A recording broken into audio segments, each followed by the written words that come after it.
Good morning, everybody. So we are going out to get the steers fed. It is Saturday, so we don't have to go to work after this. But today is actually the day we're getting some cornfield fence in on my family's cattle operation. So if you're new to the channel, I got my 3 head here that we're starting a direct consumer beef business with. And, I share about that on this channel. I share about, futures, options, LRP, education, things like that. I promote the Agri Summit community with this. If you're interested in that, check out the link in the description. But the other thing is I've helped my family's cattle operation, and it's a typical cow-calf operation. And so today you're going to get to see a little bit of a glimpse of that.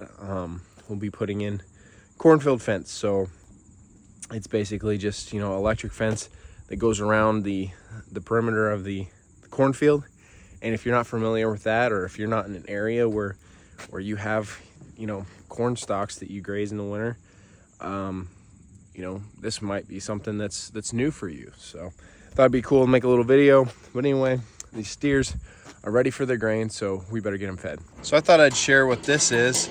So this is your typical latch for these type of doors here in this little grain bin. And I have this that just makes it easier to turn this. I need to put some weight on this or I'm gonna lose it. But if anybody can, okay, and there's a secondary door in there with the distillers.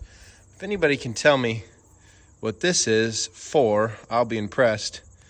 So yeah, got any guesses? Some of you who aren't used to cornfields might not know, kind of what we're doing. We're not actually, they're not getting the corn, they're getting just the stalk. So it'd be that, that leafy portion of the cornfield that gets left in the field after the field is combined, and it's good forage for the animal, for the cow, and it's also good for the farmer. So the cows are actually, they're fertilizing the guy's cornfield, and they're stomping down the dirt. They're mixing it up, and it's actually good for the cornfield, and it's also good for the animal, for the forage. And so around here where there's a lot of cornfields, a lot of guys will rent out the corn stalks. Some people will bale them. Some people don't want cows on their thing. That they think that they stomp the ground too much, whatever it is. They compact dirt too much. And reality is, a lot of the farmers around here do like cows on their stalks. We like it too because it saves us on some hay, and it's honestly it's good forage for the animal. It's a good place to put them throughout the winter, and it's easy to feed them hay on top of corn stalks. It's just overall good for us. It's good for the farmer. And when you live in an area where there's a lot of corn, it's not too hard to find these corn stalks. You just kind of have to know who your neighbors are, and if somebody doesn't have them rented, you can ask them, and then you can build that relationship and continue that throughout years to come. Farmers also rotate these crops, so they don't always have corn in the same field. Some years they're going to have beans, and you can put a cow in the bean stalks, and there's a little bit of forage in there for them, but not near as much as there is in the cornfields. So it's not a given each and every year, but usually if there's a farmer that you're used to, that's good to work with, they'll have another field that they'll let you use the next year. And it really comes down to relationships. It's like business. It's ranching, farming. It's all, a lot of it is just around relationships. So we just got done with the biggest gist of the cornfield fence. Also, sorry about the wind. I don't have much coverage down here, but this is basically the corn stalk.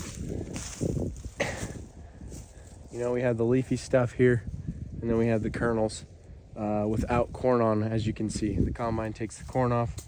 If you're not familiar with that, thought I'd show you that. Basically, we'll put this string across here.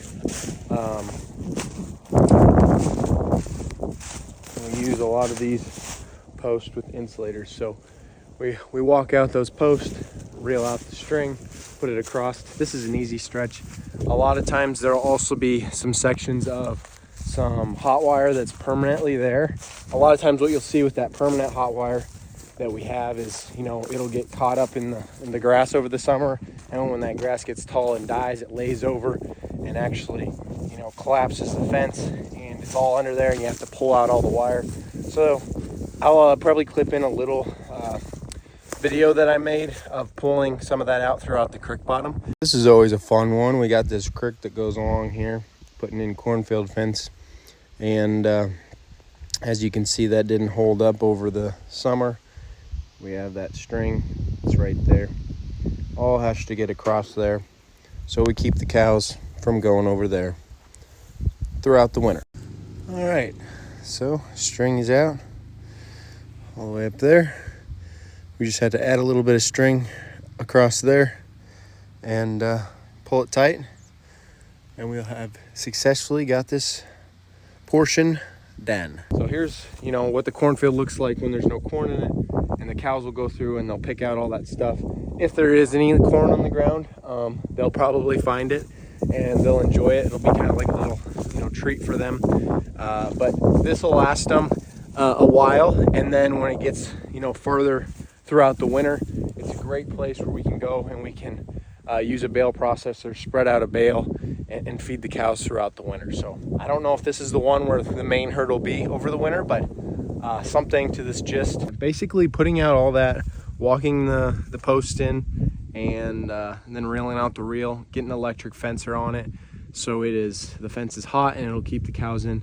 And right away we have some later calves, so we'll actually have some older calves in here for a while before we wean them and sell them, and they'll want to be pushing over to this grass that's in the road ditch here. So you got to have the fence hot, you got to keep it good, because otherwise you'll have cows out and that won't be fun. However, when the snow gets here and this is all covered in snow, they don't really push the fences super hard, because, you know, they're out there picking through, finding stalks, and then they're waiting for us when we come and feed them a bale. And they're much appreciated to stay where they're at, because that's where they're getting fed. One other thing I will note is we also have to make sure that the water tank is fit. And we're actually fortunate in the majority of the corn stalks that we get a rent now that we have a pretty good, you know, setup that we're used to getting set up, but we have to keep, you know, water to them. That creek is fine, but eventually it will probably freeze over, especially because I don't know if you saw in that little clip, but it's not very deep. So the water slows down enough that it actually will freeze over, and it's not enough water to keep the cows over the winter. And there's also only so many safe spots that the cows can go down through that. So keeping a water tank, a good water source, is important, and you also have to keep a heater in that. So we'll probably have videos on that in the future.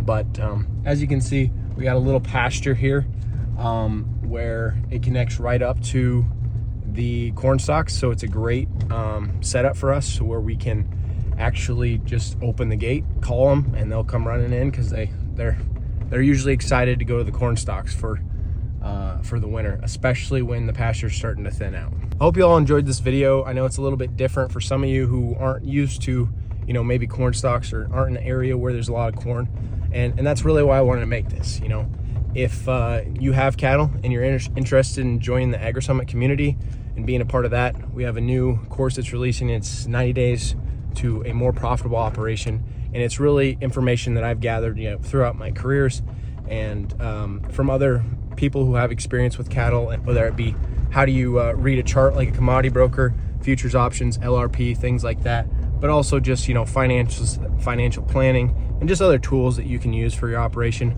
I know there's going to be something that you can get out of it, and, you know, 47 bucks a month, you can be a part of this AgriSummit community. It's a great community, it's growing, it's only going to get better, and I appreciate you all for watching this video to the end. It means a lot. It takes a lot of time and effort to get these videos together, especially aside from, you know, helping my family's operation, doing my own little operation, and then working a full-time job. It takes a lot of time, so I really appreciate y'all for watching this video. See y'all in the next one, and God bless.